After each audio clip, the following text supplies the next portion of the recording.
What's up, and welcome to episode number 53 of the Ex-Boyfriend Recovery Podcast. Like always, we are still recording live for iTunes, Stitcher, all of the good podcast places. We are also recording for YouTube, which is why we have these awesome video cameras.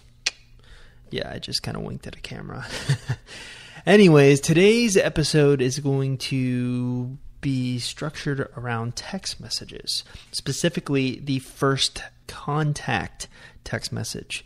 Now, if you're not familiar with my stuff or ex-boyfriend recovery, we have a specific way that we teach women or a specific strategy that we teach women when they're trying to get their ex-boyfriends back. The first thing we usually tell them is to go into a period of no contact. Now, I'm not going to take the time to explain it here because I want you to do the research and go to www.exboyfriendrecovery.com to figure out what the no contact rule is. But after the no contact rule, I highly recommend that women send a first contact text message to touch base with their ex and just kind of remind him that you are still alive. And that is what this episode is all about. We are going to hear a question in a moment here from a woman named Sarah who has a question or asks a question that I get asked a lot on ex-boyfriend recovery. So let's hear that right now. Hi, Chris. My name is Sarah, and I have purchased your ebooks and have listened to your podcast. And I just want you to know that you've truly been a blessing to me. Thank you so much for helping all of us ladies whenever we feel absolutely helpless.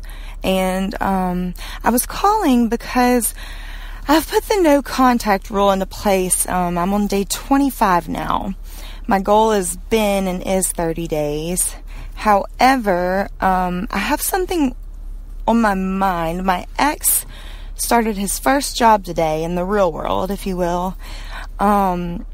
Is this a good time that I should text him to break the ice and wish him a great first day and let him know that I'm thinking about him and praying for him? I don't know if I should wait till 30 days or if this is a good time to break on in. So if you could help me out, I would appreciate it. Thanks so much, Chris. Okay, I want to take a moment to thank you, Sarah, for asking your question. And believe me, I also really appreciate all of the nice things that you said about my website, about me, about the products, the books, and everything. So thank you for that. Nice little plug there. But let's get down to business. Now, if you're new to the podcast or you don't really know how we do things, the first thing that I typically do is do a quick recap of the person who's asked a question, their situation.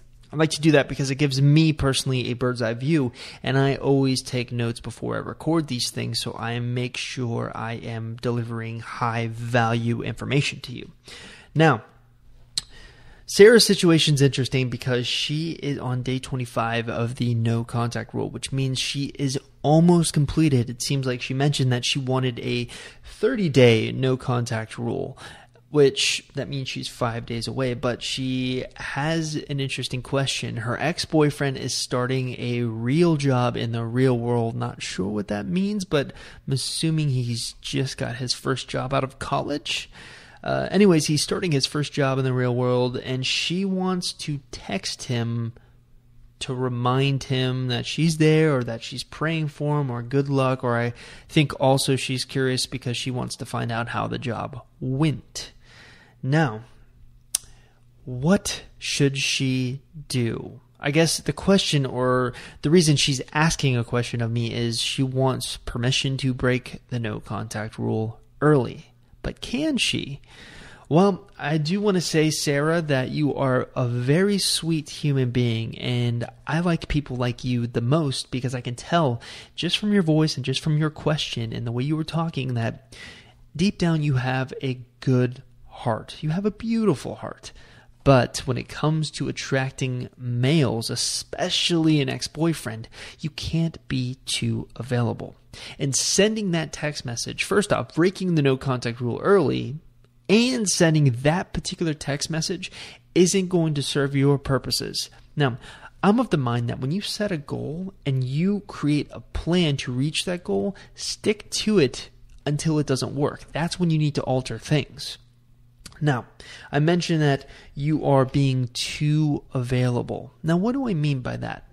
Well, we've found that playing hard to get or having or sprinkling some aspects of playing hard to get work extremely well. But that is kind of more big picture stuff. You're wondering what you should text him right after the no contact rule. So my recommendation for you, Sarah, is to finish out your 30 days and then text him with a first contact text message. And we're going to talk about that extensively today. I'm going to be kind of doing a little kind of mini lecture on the podcast about the anatomy of a perfect first contact text message. So the thing you really need to understand about texting in X is something that's called the Zag Nurik Effect. Now, what does that mean? Well, it means that human beings remember interrupted or uncompleted tasks better than completed ones. So in other words, if you create an open loop, naturally a human being will want to close the loop. Now, a perfect example of this would be a TV show. Let's take your favorite TV show, or rather my favorite TV show, Game of Thrones. You'll notice at the end of every episode, the episode ends on a cliffhanger. And that's done on purpose because the showrunners know that if they create an open loop, in other words, a part of the plot that hasn't been resolved, if they create an open loop like that, viewers are going to tune in the next week to close that loop. It's the Zag Nurik Effect at work. Basically, the showrunners of Game of Thrones create these cliffhangers, or they create these open loops because they know for a fact that you don't like interrupted tasks. You don't like uncompleted things. You're naturally going to want to complete that circle. You need to be working this into your first contact text message, Sarah. And that is kind of the entire premise of the first contact text message. You are utilizing the Zag Nurik Effect to create an open loop so he's more likely to text you back the next time that you text. Now, what does a perfect first contact text message look like? Well, before I get into that, one of the biggest issues that women have when I explain the fact that, hey, you need to be texting your ex-boyfriend first is, wait, I should never have to text a guy first. And to that, I'm just going to say that if you believe that, if you're a woman and you believe that you shouldn't make the first move, then you are not very old-fashioned. Women have been making the first move for centuries, literally centuries. Let's pretend you're in the 18th century, okay? So you're in the 18th century and you notice a guy walking by and you find this guy extremely attractive. Now, how do you get his attention? How do you make sure that he talks to you? Well, you walk over to him and accidentally drop your handkerchief. 18th century. Every woman in the 18th century had handkerchiefs. So you drop your handkerchief and walk off. Now, you did this purposefully. Now, the guy sees you drop his handkerchief, or sees you drop your handkerchief, and thinks to himself, what a perfect opportunity. I can get this handkerchief and talk to the pretty girl. It's the perfect opening. Now, the beauty of this is he thinks it was his idea. He thinks that you just dropped the handkerchief accidentally, but you really didn't. Or you didn't accidentally drop it. You dropped it on purpose because you knew he would pick it up and give it to you, and bam, a conversation has been started. So if you don't believe in first contact text messages or the fact that you will need to take the initiative and text first, just realize women who do this right, it's almost as if it's the guy's idea when it's really them manipulating the situation. Now, let's talk about that perfect first contact text message. What does the anatomy of a perfect first contact text message look like? Well, prerequisite number one, it has to be interesting. Now, in order for a text message to be interesting, you need prior knowledge of what your ex-boyfriend is interested in. So think back to your relationship and think of the things that he was always dying to talk about, or something that he was really interested in. if you can think of those things, you will know that you need to weave it within your text message. Now, the second thing you really need to do is tell a story. Human beings love stories. The story I just told you about the handkerchief, you probably connected to that because I created a visual story while I was talking. Human beings love stories, so make sure that you work his interest into a story. Now, you also want to start with an action phrase, something like, "Oh my God," or "You're not going to believe what just happened." If you can start with a phrase like that, it captures his attention right off the bat, and he becomes interested in finding out what happens next. It's a little bit of the Zag Nurik Effect at work. And then finally, you want to end a perfect contact text message with something like, "It made me think of you," or even better, "It was the first time I thought of you in a while." And I'm going to give you a perfect example using my wife because I have knowledge of what she's interested in. So if I were to send a perfect first contact text message to my wife, I would need to know something about her, something that she's interested in. Well, I know for a fact that she's really interested in hot air balloons. Back before we were married, she told me that it was her dream to ride in a hot air balloon. So when I proposed to her, I made sure that I got a private ride in a hot air balloon because I knew it was something that she would be interested in.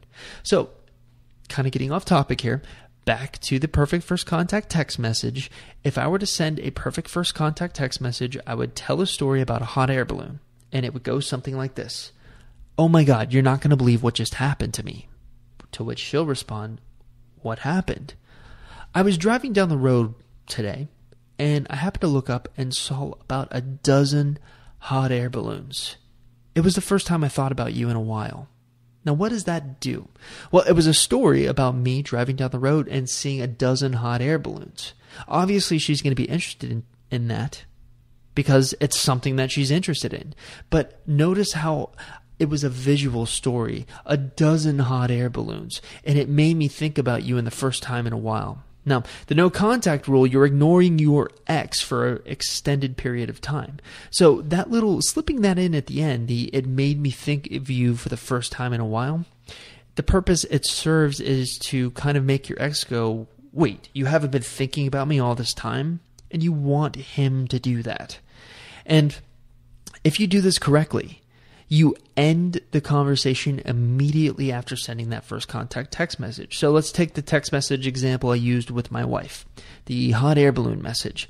I would end the conversation right after that. Immediately after sending that, "Oh, my boss is coming over, I have to go back to work." It would be quick. It's the Zag Nurik Effect at work. You tell him something interesting. So in the example I'm using with my wife, I tell my wife something fascinating, something I know she's going to connect with. And then before she has a chance to engage with me, I pull the rug out from under her to where she can't engage with me. And this is going to ensure that you get him to text you back in the future, or if you do have to reach out to him again, he will more likely or most likely respond to you if you do that. And that's the anatomy of the first contact text message. Now, if you want or are more of a visual learner, I'm going to put all of this information up on the show notes of this episode on exboyfriendrecovery.com. So all you'll need to do is go to www.exboyfriendrecovery.com/episode 53. You type that in and you'll be able to get the show notes, and I'll create a graphic for you with the anatomy of the perfect first contact text message so you can always have it. And of course, you can always download the transcripts there. I put them in PDF format so you can always refer to them. That's going to do it for this episode of the Ex-Boyfriend Recovery Podcast. I'll see you later.